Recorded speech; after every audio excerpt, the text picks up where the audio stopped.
नमस्कार दोस्तों, स्वागत है आपका मोबाइल साथी चैनल पर। क्या आपने हाल में ही सुना है कि न्यू इंडिया कोऑपरेटिव बैंक पर आरबीआई ने 6 महीने का बैन लगा दिया है। अब इस बैंक के ग्राहक अपना पैसा नहीं निकाल सकते हैं, जिससे उनके सामने वित्त की बड़ी समस्या खड़ी हो गई है। न्यू इंडिया कोऑपरेटिव बैंक के बाहर शुक्रवार को परेशान ग्राहकों की लंबी लाइनें देखने को मिली। अब ग्राहकों को यह डर सता रहा है कि क्या उनकी मेहनत की कमाई डूब जाएगी। सोचिए, अगर आपका भी पैसा किसी बैंक में फंसा रह जाए तो क्या होगा। क्या बैंक के डूबने पर आपका पैसा सुरक्षित रहता है?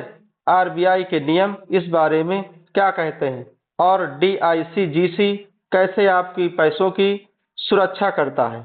आज की इस वीडियो में हम इन सभी सवालों का विस्तार से जवाब देने वाले हैं, इसलिए अंत तक जुड़े रहें। नए साथी हमारे चैनल को सब्सक्राइब कर लें, बेल आइकन वाली घंटी दबा दें, जिससे आपको खबरें सबसे पहले मिल सके। साथ ही कमेंट बॉक्स में जाकर अपनी राय अवश्य दें।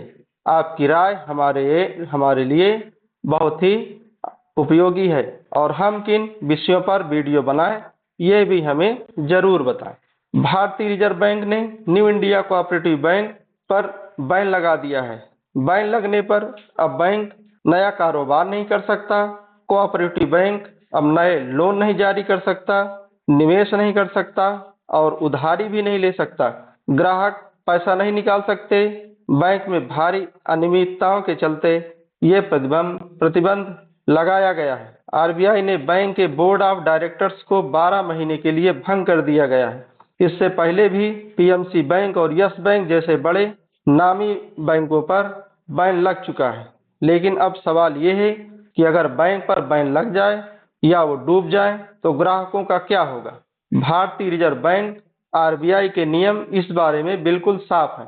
अगर बैंक में कितना भी पैसा आपका जमा हो, लेकिन अगर बैंक डूबता है, उस पर बैन लगाता है, तो आपके पूरे पैसे की गारंटी नहीं होती। Deposit insurance and credit guarantee corporation act 1961 के तहत 5 लाख तक की जमा राशि सुरक्षित होगी। चाहे आपके खाते में 1 लाख हो या 50 लाख, आपको अधिकतम 5 लाख ही मिलेंगे। अब सवाल आता है कि ये 5 लाख की लिमिट किन खातों पर लागू होगी। बचत खाते, चालू खाते या फिक्स्ड डिपॉजिट या फिर रिकरिंग डिपॉजिट पर।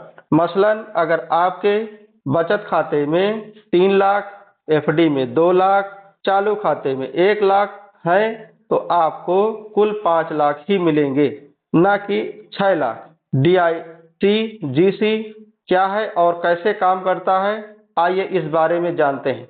डीआईसीजीसी यानी deposit insurance and credit guarantee corporation, यह आरबीआई की ही एक सहायक कंपनी है।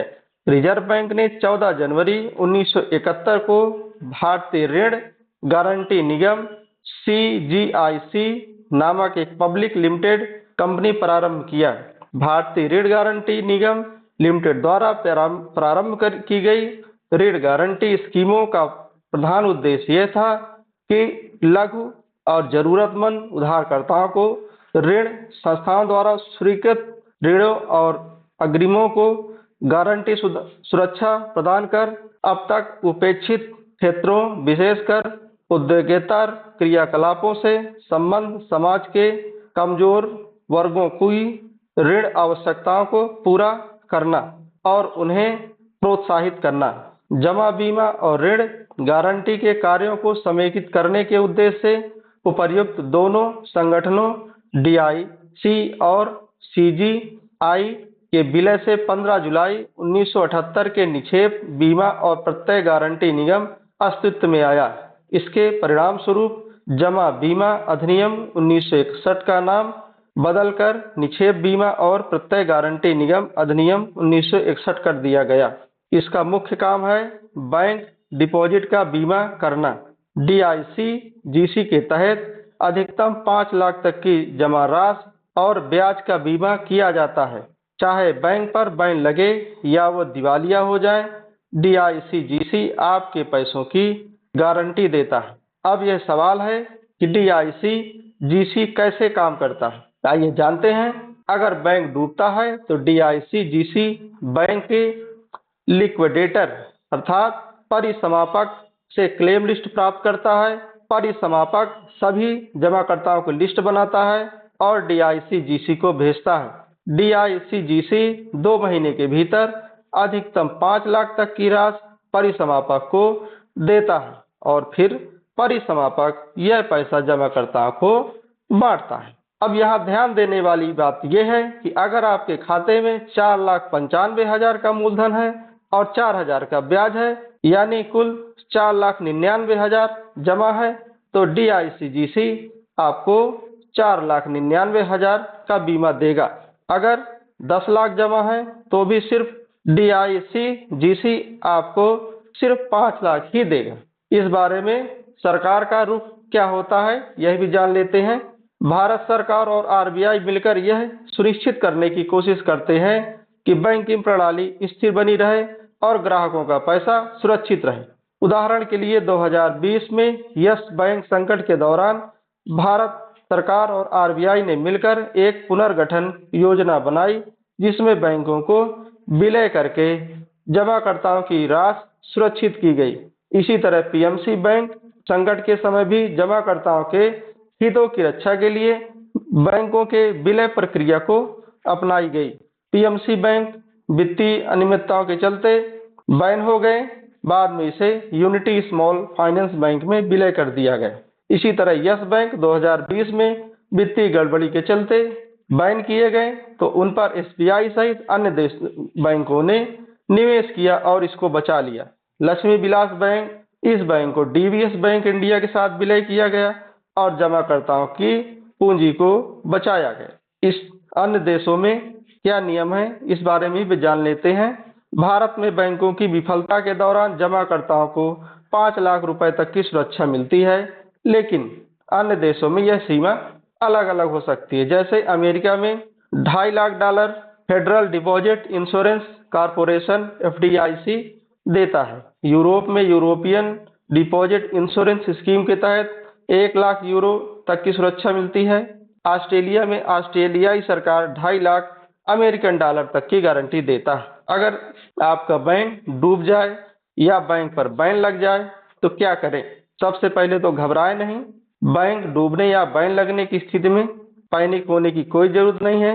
RBI और DICGC प्रक्रिया को संभालते हैं, इस बात का ध्यान रखें। बैंक की घोषणा और RBI के आदेशों का इंतजार करें। अगर बैंक लिक्विडेशन में जाता है तो परिसमापक से संपर्क करें। DICGC से 5 लाख तक का क्लेम करें। अपने बैंक स्टेटमेंट और अन्य दस्तावेज को सुरक्षित रखें और समय पर मांगे जाने पर उन्हें प्रस्तुत करें। अपने पैसों की सुरक्षा के लिए कुछ जरूरी टिप्स। पैसा एक ही बैंक में ज्यादा न रखें। अगर आपके पास 20 लाख है तो इसे 4 अलग अलग बैंकों में 5-5 लाख करके रखें। अलग अलग खातों का इस्तेमाल करें। सेविंग खाता, चालू खाता, FD और को बैलेंस करके रखें। बैंक की वित्तीय स्थिति पर भी नजर रखें। बैंक के NPA और RBI रिपोर्ट्स पर ध्यान दें। सरकारी बैंकों को प्राथमिकता दें, क्योंकि सरकारी बैंकों की सुरक्षा निजी बैंकों से अधिक होती है। न्यू इंडिया कोऑपरेटिव बैंक के ग्राहकों के लिए टिप्स। अगर आप न्यू इंडिया कोऑपरेटिव बैंक के ग्राहक हैं तो 5 लाख तक के DICGC क्लेम के लिए तैयार हैं। RBI के अगले आदेशों का इंतजार करें। RBI की ऑफिशियल वेबसाइट पर नियमित अपडेट देखते रहें। तो दोस्तों, बैंक में पैसा रखना जरूरी है, यह हम सभी जानते हैं, लेकिन सुरक्षित रखना उससे भी ज्यादा जरूरी है। RBI और DICGC आपके पैसों की सुरक्षा के लिए तैयार है और आपके पैसों की सुरक्षा करती है, लेकिन आपको भी सतर्क रहना है। अगर यह जानकारी आपके लिए उपयोगी रही, आपने यहाँ तक वीडियो देख लिया है, तो इस वीडियो को लाइक करें, शेयर करें और मोबाइल साथी चैनल को सब्सक्राइब करना बिल्कुल ना भूलें। आपके कोई सवाल हो तो कमेंट सेक्शन में जरूर पूछें। मिलते हैं